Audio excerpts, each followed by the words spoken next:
Skilled nursing facility advocates see growing threat if shutdown doesn't end soon. Nurse who stole opioids from long-term care facility must be rehired and compensated in arbitrator rules. And in the wake of a media report, coroner says nursing homes should report all deaths to public officials. This and more next.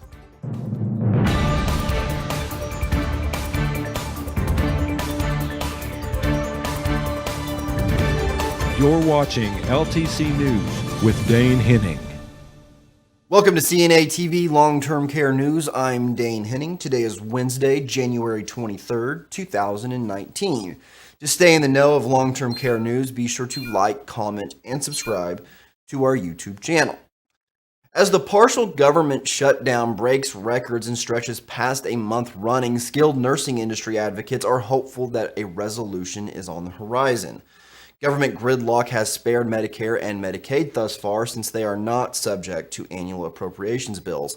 However, Senate Finance Committee ranking member Ron Wyden, the Democrat from Oregon, sounded an alarm last week that imminent cuts could be coming to Medicare if Congress doesn't pass a bill to end the shutdown. The shutdown also is impacting the Department of Housing and Urban Development's loan program for skilled nursing facilities, putting acquisitions and refinancing requests on hold. Experts say the building backlog could delay the process further once the government ramps back up again.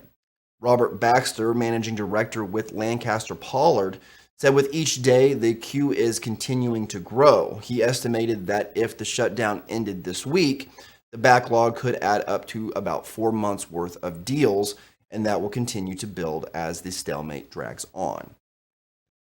An Ontario nursing home must rehire a registered nurse who was caught stealing opioids on the job and compensate her for her losses. The nurse, identified only as DS, had been fired by Sunnyside Home in September 2016 after she had repeatedly stolen narcotics from the long-term care facility and falsified records, claiming she injected residents when she used them on herself. But an arbitrator ruled last week that the woman's opioid addiction was a disability, and she must be rehired and paid for, quote, injury to dignity, feelings, and self-respect. After her firing, DS received treatment for her addiction, and her union, the Ontario Nurses Association, subsequently argued that she deserved a second chance. The arbitrator agreed with the amount of compensation to be determined at a later date. DS repeatedly stole opioids, including hydromorphone and morphine, from the nursing home during a 2-year period ending in August 2016.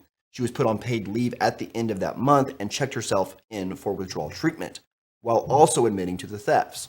She was fired a month later, but asked for her job back after meeting certain conditions set by the College of Nurses in Ontario, completing a 35-day inpatient treatment program.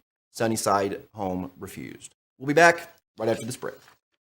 CNA-TV. Memberships have changed over the years. This has been your long-term care news update. I'm Lisa Sweet, co-founder of NACA. CNA-TV. Don't miss out on any of the great programming on CNA-TV. Subscribe today.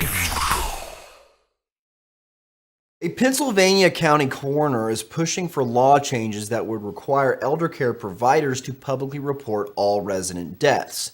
His proposal comes in response to news reports of poor patient care. Scott Grimm told the Penn Live website that the plan is meant to ensure that facility residents who die from neglect aren't slipping through the cracks. His comments come in response to a recent investigative series called Failing the Frail, which documented that nearly 50 nursing home residents died from care-related errors over a 2-year period. Some of Pennsylvania's most troubled care facilities have not improved their conditions despite a lawsuit from the state attorney general and calls for stricter oversight by the governor.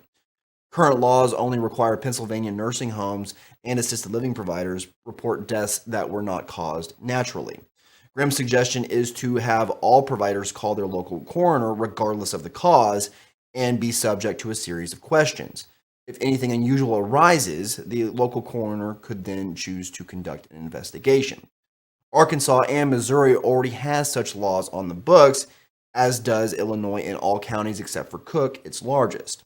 Provider advocates, meanwhile, express reservations about the possible law change. This has been your long-term care news update. Everyone have a wonderful week, and I'll see you on Wednesday.